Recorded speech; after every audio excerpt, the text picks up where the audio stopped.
Still on my venture into Christian online dating world. Now, this particular video is going to focus on what not to ask, because I was asked those things and I didn't find them very nice. I think that I'm actually going to have a part 3 of this video, of this series, because I think it's quite interesting. It's amazing what you find when you venture into unknown territories. And like I said, man, okay, I'm gonna go dive right in, as they say.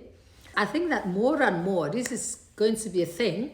It's already a thing, but it's going to be even more of a thing as time goes on, because we understand, we realize now these days that the way to meet people, it's not like before. Before you go into school, even as you're in secondary school, someone is already toasting you. And then you get into university, hey, now you're in the field. In fact, as you're sitting in your classroom, somebody's passing you a folded paper, telling you how much you are their sunshine, you are their moonlight, you are the mosquito in their net, the only one, and the honey in their tea. When you were even in secondary school, someone was sending you written notes as you were in class, telling you that you're their honey and their tea, the only sliced bread, the only margarine on their sliced bread, on their gege bread. Again, if you're not Nigerian, that's a joke that you only know if you know. If you want to know what a gege bread is, talk to a Nigerian. Anyway, such a pickup line. So today I am now going to talk about things that you should not say. You go on a dating site. It's a Christian dating site. Again, let's make that clear.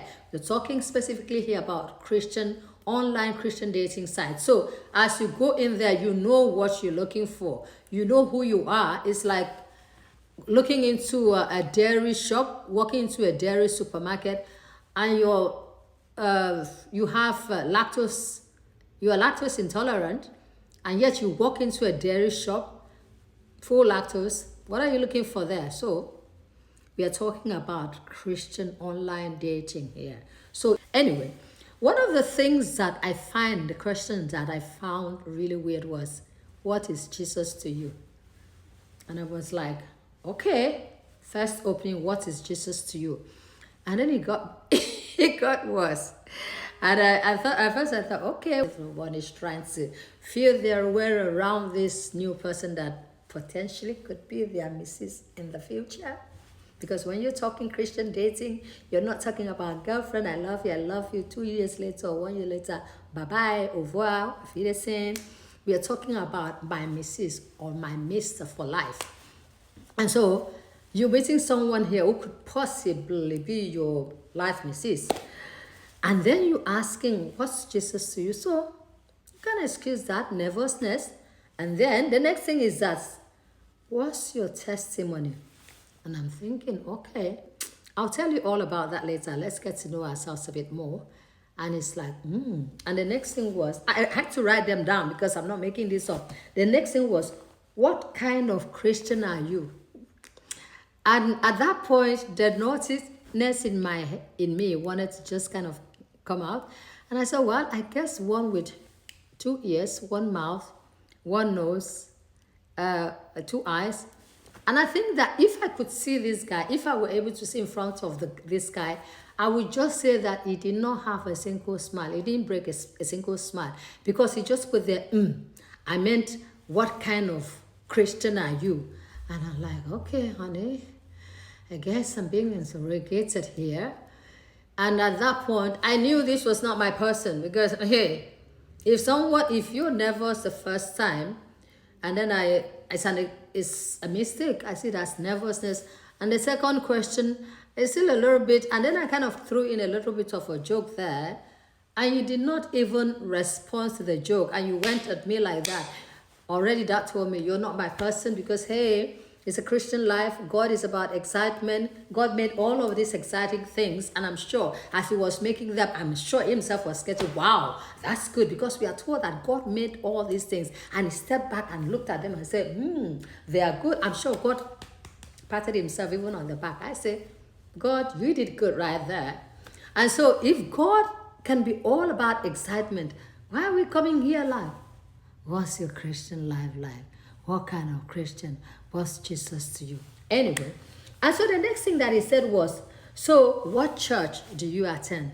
And I said, well, I attend a Christian church. Yeah, but what church is that? And at that point, I sort of like nicely, because I wanted to be nice. And I said, you know what, shall we maybe kind of like talk another time? I said, because I have an appointment actually, and I need to actually go. Now, I have something coming on. That was a little bit of a white lie, but you know, sometimes they just try. Jesus forgive me. I had to tell that little bit of lie, but hey, it was either that or be kind of like a little rude. I'm sure if I were a little rude, he would have thought, this is not my person. Same way that I thought it was not my person, like already 15 minutes back. I just was looking for a nice excuse to gently remove myself. So anyway, those are questions. As when you go into Christian like online dating, you're a Christian, you need to be aware of certain things not to ask, because you're talking about someone who could potentially be your future partner here. So how about asking them things that are very much about them? So what makes you feel excited when you get up in the morning, and what's your typical day like? These are just kind of like simple, easy questions that you could use to ask to gently, move into getting to know a person. Not what's your Christian life, what is that? And in any case, in Matthew 7, chapter 7, verse 21, Jesus himself even says that not everyone who calls me Lord will enter into the kingdom. So what if you come on and you ask me what my Christian life is like, and I tell you, maybe it might even be some a cockabos, or excuse my French a bit, about what my testimony is like, or might even tell you what Jesus is to me. All of those tags that you want to know. And at the end, he doesn't really tell you anything about me. What kind of a person am I? Am I someone of integrity? Am I a loving person? Am I someone you can count on?